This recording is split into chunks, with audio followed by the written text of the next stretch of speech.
అందరికీ నమస్కారం. ఈరోజు జూన్ 2 సంగీత జ్ఞాని ఇళయరాజా గారు పుట్టినరోజు.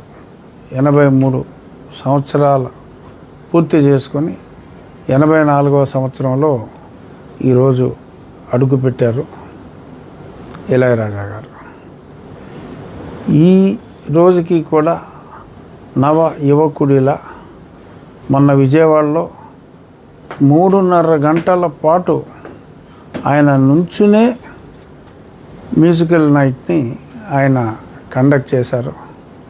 సంగీత ప్రపంచాన్ని ఓలలాడించిన ఆ మహానుభావుడి జన్మదినం సందర్భంగా వారికి నా హృదయపూర్వక అభినందనలు.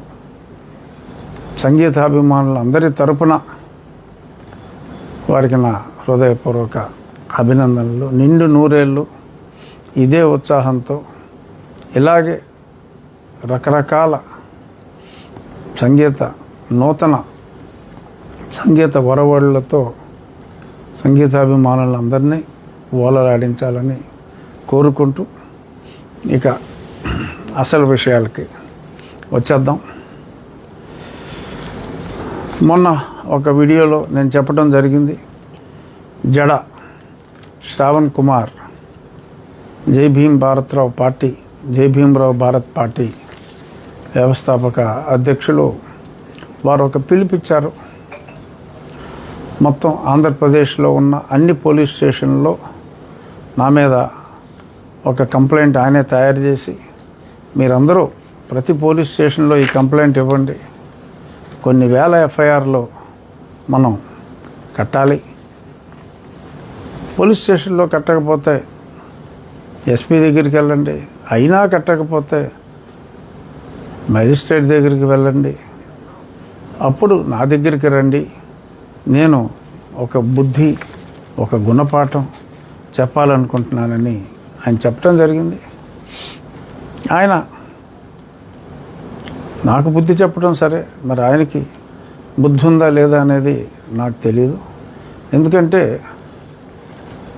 సుప్రీంకోర్టు ఎప్పుడో చెప్పింది, ఒకే ఇష్యూ మీద ఒక ఎఫ్ఐఆర్ఏ తప్ప 100 కొద్దీ or number of FIRs cannot be there అని చెప్పి చాలా స్పష్టంగా చెప్పడం జరిగింది. అయినప్పటికీ ఒక కుట్రపూరితంగా ఒక కంప్లైంట్ని ప్రిస్క్రైబ్ చేసి రాష్ట్రం అంతా అదే కంప్లైంట్ ఇవ్వాలి అని చెప్పి మతాల మధ్య లేని వైషమ్యాల్ని, కులాల మధ్య లేని వైషమ్యాల్ని, కేవలం నేను రాజ్యాంగాన్ని అనుసరించండి, మీరు మార్చడానికి చేసే ప్రయత్నం వలన తప్పు లేదు, కానీ ఆ రాజ్యాంగాన్ని మార్చే వరకు అనుసరించవలసిన బాధ్యత మన మీద ఉంది అని చెప్పి రాజ్యాంగం మీద గౌరవంతో, చట్టం మీద గౌరవంతో నేను 4 మాటలు మంచి మాటలు చెప్తే విద్వేషాలు సృష్టించటానికి నేను చేశానని మాట్లాడుతూ కల్పితంగా విద్వేషాలు బారు సృష్టించటానికి ప్రయత్నం చేస్తున్నట్టుగా ఆ సింగిల్ కంప్లైంట్ని అందరూని ఇవ్వమంటం ద్వారా చాలా స్పష్టంగా అర్థమైంది. ఇదే కుట్రని నేను విశదీకరిస్తూ టీజీపీ గారికి లేఖ ద్వారా తెలియజేశాను.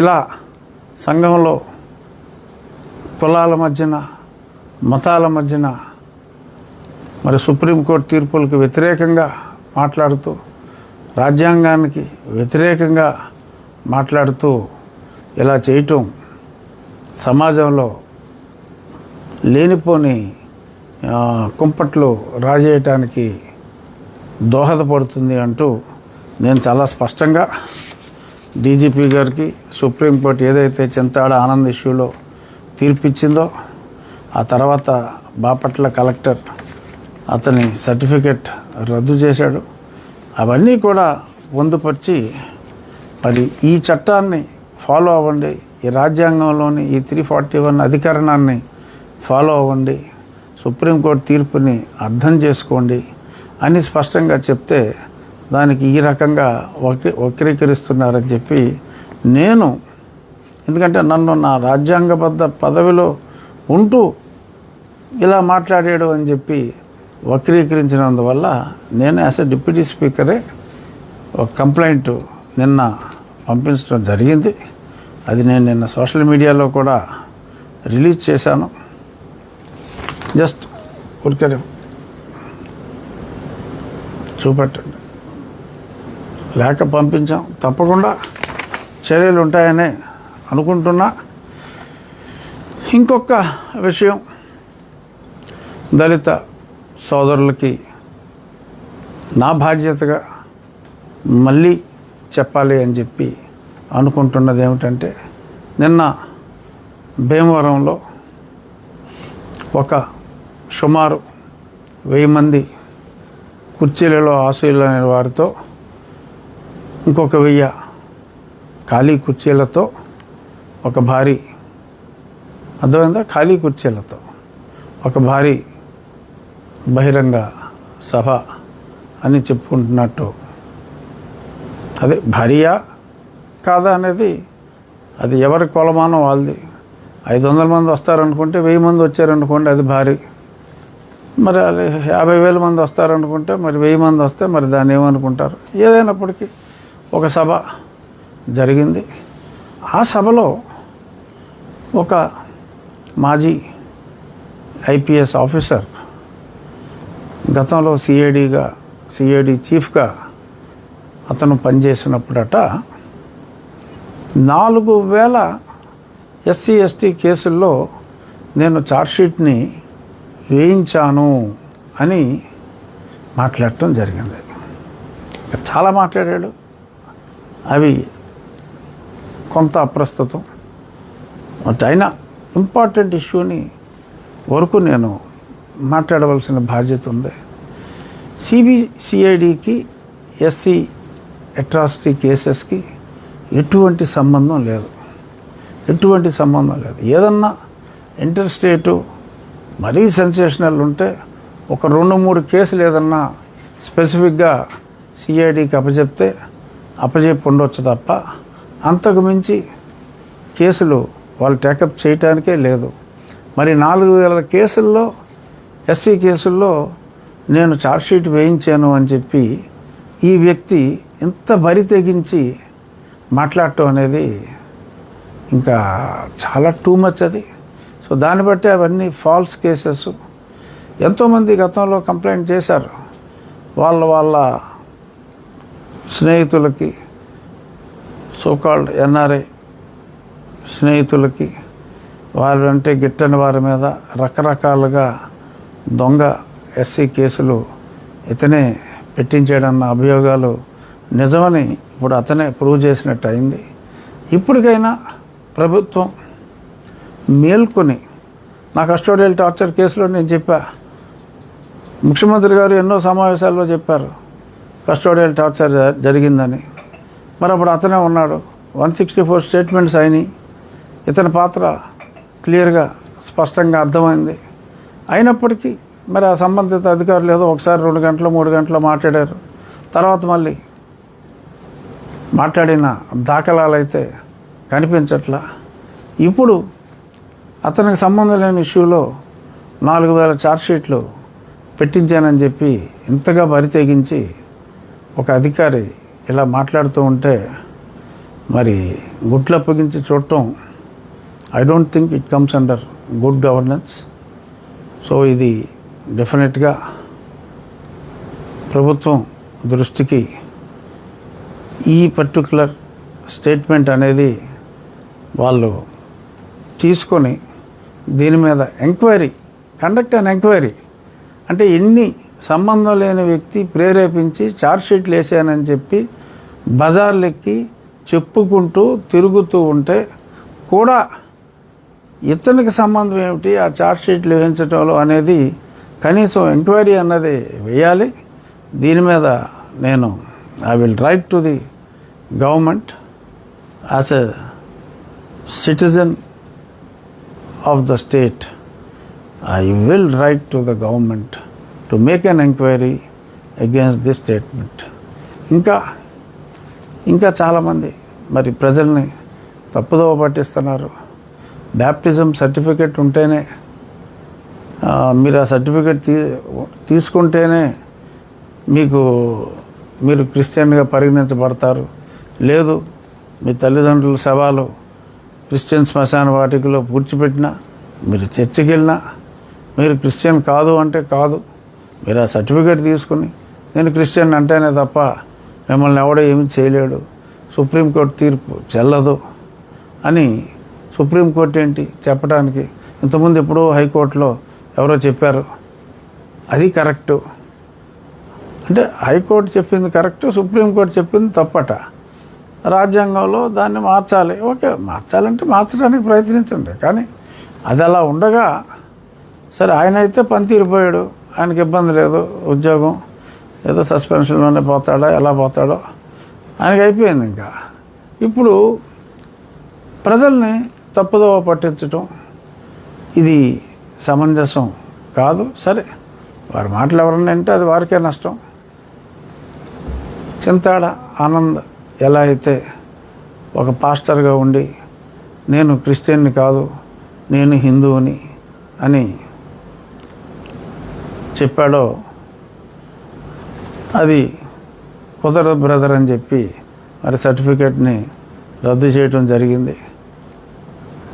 ఇంత స్పష్టంగా కనపడుతూ ఉన్నా మొన్న సుప్రీంకోర్టులో చాలా స్పష్టంగా ఎస్సీ సర్టిఫికేట్ తీసుకున్నప్పటికీ whoever professes Christianity immediately they lose the status అని అంత స్పష్టంగా చెప్పినా మేము సుప్రీం తీర్పుని పట్టించుకోమని చెప్పి ఇలాగా ఎవడో చదువుకోని వ్యక్తి, చదువు రాని వ్యక్తి ఏదో మాట్లాడాడంటే, ఇప్పుడు జాన్ మార్క్స్ అంట అందరినీ ఢిల్లీ నుంచి వచ్చాడంటే న్యూ ఢిల్లీ నుంచి వచ్చారు అని చెప్పి మాట్లాడారు.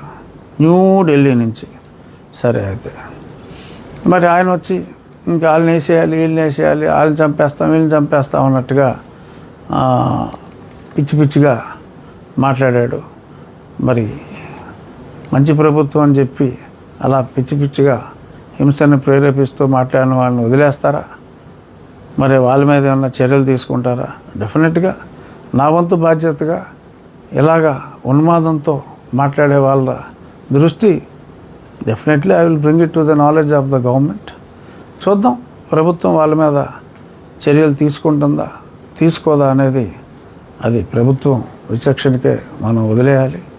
ఇంతలా బరితెగించి చట్టాన్ని వక్రీకరించి మాట్లాడుతూ తనకు లేని అధికార పరిధిలో 4000 కేసులు నేను ఛార్జ్షీట్ వేయించానని చెప్పి బరితెగించి మాట్లాడే వాళ్ళ మీద ఆయన లేపేస్తాను, వీళ్ళు లేపేస్తానని చెప్పి వాగే వదరబోతుల మీద తప్పకుండా చర్యలు తీసుకోవాలి అని చెప్పి ఈ ప్రభుత్వానికి ఒక బాధ్యత గల పదవిలో ఉన్న వ్యక్తిగా నేను తెలియచేస్తున్నా. ఇక ముగించే ముందు మళ్ళా నేను స్పష్టంగా చెప్తున్నా, నేను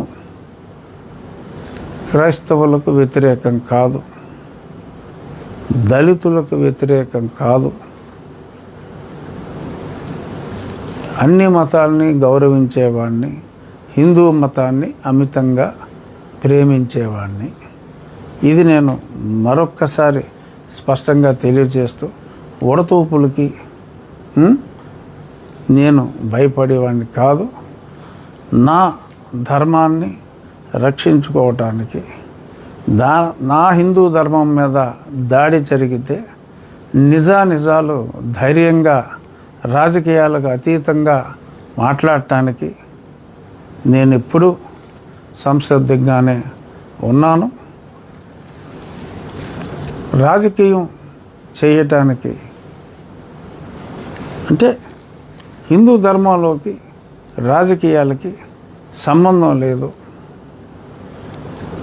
అన్య మతాలని గౌరవించు, నీ మతాన్ని, నీ ధర్మాన్ని నువ్వు ప్రేమించు, అనుసరించు అన్నంతవరకే నేను చెప్తున్నా. I'm ready to take any unwanted criticism if you still want to make despite my clarification. ఎవరు అర్థం తీసుకున్నట్టు ఇప్పుడు చెప్పిన దాన్ని రకరకాలుగా ఒక్కొక్క ఛానలోడు ఒక్కో రకంగా మాట్లాడుతున్నారు. అది వారి విచక్షణకే నేను వదిలేస్తున్నా.